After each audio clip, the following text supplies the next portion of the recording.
আরে দুনিয়ার মুসলমান, মোল্লা মুন্সি বয়ান করে সুদের ব্যবসা ছাড়ো না, ঘুষের ব্যবসা ছাড়ো না রে বাবা।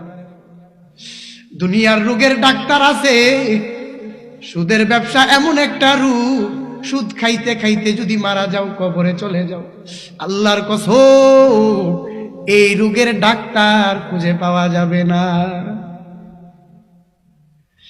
কারণ কবরটা এত ভয়ঙ্কর হবে। কবর কেমন ভয়ঙ্কর হবে! গুনাহগারের কবরের মধ্যে জাহান্নাম থেকে একটা অংশ আইনা জাহান্নামের আগুন জ্বালায় দাও। গুনাহগার গুলো চিন্তা করবে, দয়ার মালি আমার জীবনে আমি অনেক ভুল করে ফেলেছি রে আল্লাহ। আয় আল্লাহ, আমার জীবনে আমি গুনাহ করে ফেলেছি, ভুল করে ফেলেছি রে আল্লাহ, আরেকবার দুনিয়ার মধ্যে পাঠা।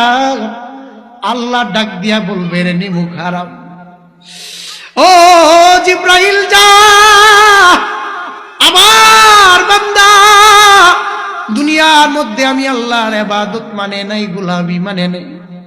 জিব্রাইল যাও, একজন ফেরেশতা পাঠায়া দাও, এমন একটা ফেরেশতা পাঠাইবা যেই ফেরেশতা কবরের মধ্যে ঢোকার পরে এমন একজন গজবের ফেরেশতা আল্লাহ দিবেন, যেই ফেরেশতা চোখেও দেখে না, কানে শুনে না। এ ফেরেশতা গুনাহগারের কবরের মধ্যে শাস্তি দিতে শুরু করবে। বলে একদিন আর দুদিন নয়, একটানা 40,000 বছর কবরের মধ্যে শাস্তি দিতে আরম্ভ করবে। সহ্য করা সম্ভব? দুনিয়ার একটা মুমের উপরের মধ্যে,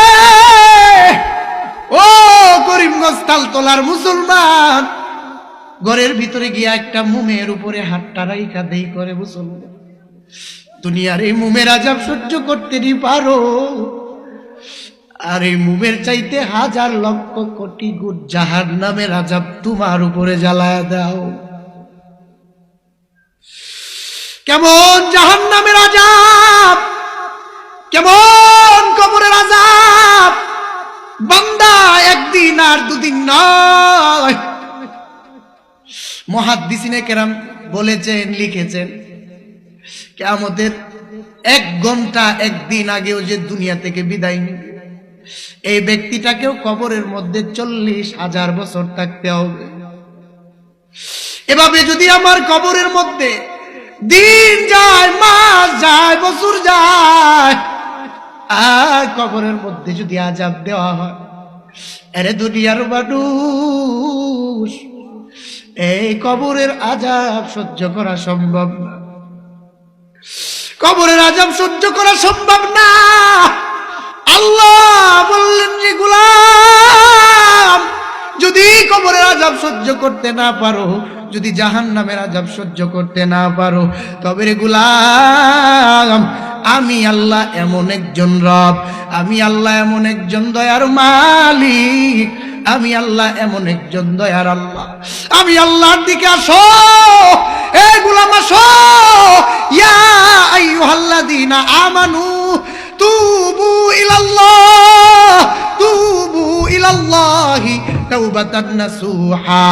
এরে গোলাম, দুনিয়ার মধ্যে অনেক গুনাহ তুই করে ফেলেছো, অনেক সুদের ব্যবসা করে ফেলেছো, অনেক ঘুষের ব্যবসা করে ফেলেছো, অনেক নামাজ ছেড়ে দিছো, অনেক জিকির ছেড়ে দিছো, অনেক তিলাওয়াত ছেড়ে দিছো, আমি আল্লাহর হুকুম মানতে পারো নাই রে গোলাম।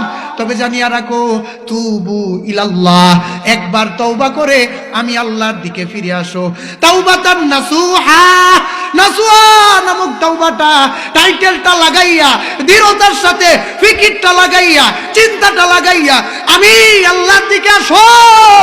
এ গোলাম, তুই অনেক অনেক অনেক অনেক অনেক অনেক গুনাহ করে ফেলেছো, আমি আল্লাহ এমন একজন রব, তোর 80 বছরের গুনাহ 80 সেকেন্ড লাগবে না, তোর গুনাহ মাফ করে দিব।